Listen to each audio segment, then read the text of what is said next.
Pour clôturer maintenant ce chapitre entreprise, j'ai le plaisir d'accueillir Madame Emilia Tai, Organizational Health Officer, et Madame Sylvia Libeno, Team Leader chez la Banque européenne d'investissement, qui vont nous apporter un point de vue un peu plus macro justement sur le bien-être au travail.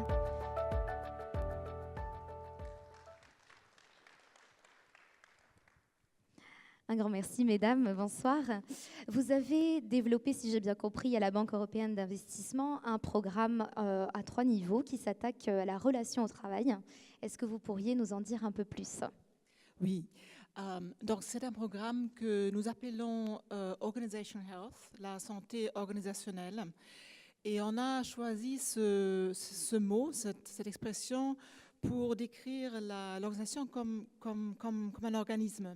Disons, un corps qui est sain à l'intérieur et qui se sent bien, va fonctionner bien.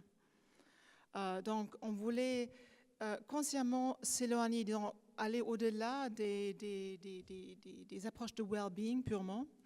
Et on voulait aussi pas avoir une politique RH qui vise uniquement la performance, mais on voulait faire quelque chose comme une performance durable qui met au centre le bien-être des employés et aussi l'engagement et la productivité. Oui, parce que si on se sent bien au travail, on est carrément plus productif. Absolument.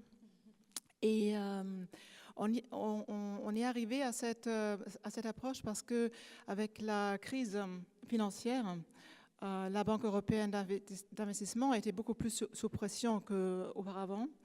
Et en 2013, on a fait une analyse des risques psychosociaux. Et ce qu'on a trouvé est que, évidemment, la banque était fortement sur pression en termes de charge de travail, mais ce n'était pas seulement ça.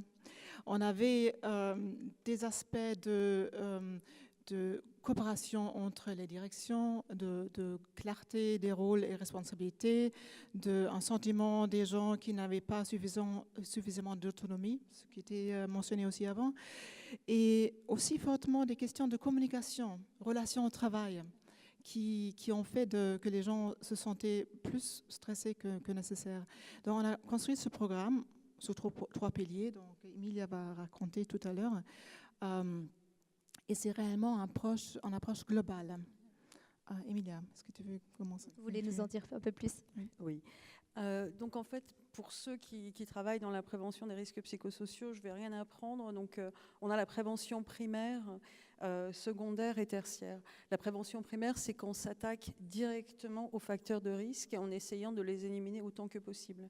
Donc ici, en général, ça va concerner la culture de l'entreprise, les comportements ou la culture managériale de l'entreprise, le leadership et les conditions de travail.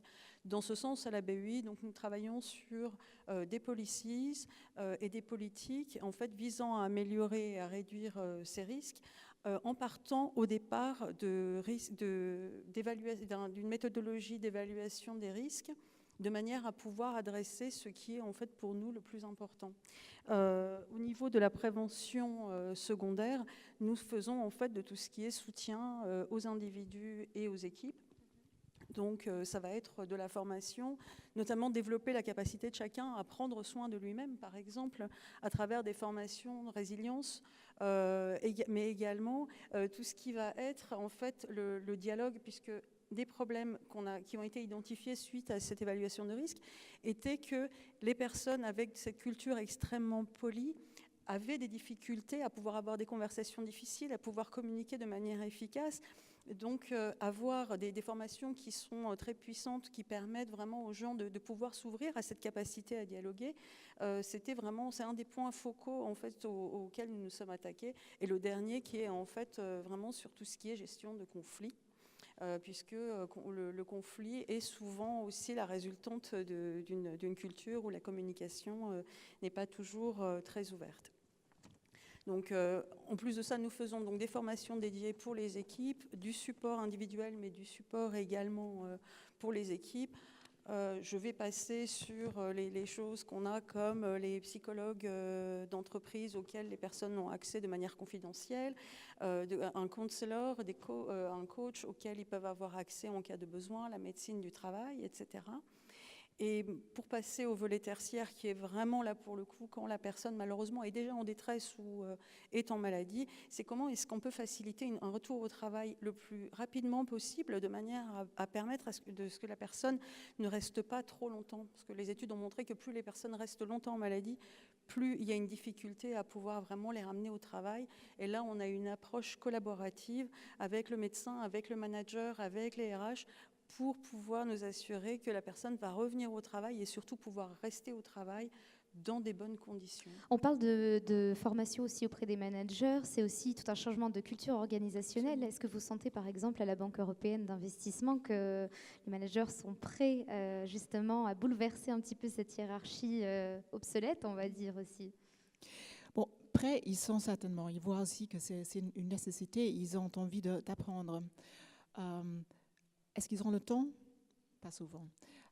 Donc c'est pour ça qu'on... Il faut prendre le temps, n'est-ce pas? Il faut prendre le temps, mais on comprend aussi que parfois quand ils sont vraiment sous pression, je vois vraiment nos équipes dans le banking qui travaillent durement et le manager qui est sollicité par le haut et par le bas.